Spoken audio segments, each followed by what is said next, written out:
ำขาวน้ำสาดคนน้ำขาวแข่งไม่ทำสายติดกับแข่งอัพวิ่งเวียดนามมาแต่รักษาวันนี้ประมาณ40 กิโลเมตรก็ถ้าทำผ่าน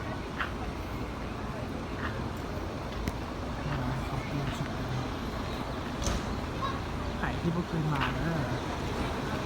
ถ้ามาฮอดเนาะมาฮอดนี้ปุ๊บเขาก็เอาเข้าไปบนแจกเอกสารเลือกซ่าเขาเลือกซ่าแล้วซ่าแล้วบ้างมาฮอดนี้มีบัตรเติมเงินก็มาแจ้งบัตรสปอนในวันนี้แจ้งบัตรสปอนในวันนี้ออกมานัดเอามาเอาเนื้อจะข้ามไปจะแจ้งหน้าตาให้ตำรวจอยู่นะครับบัตร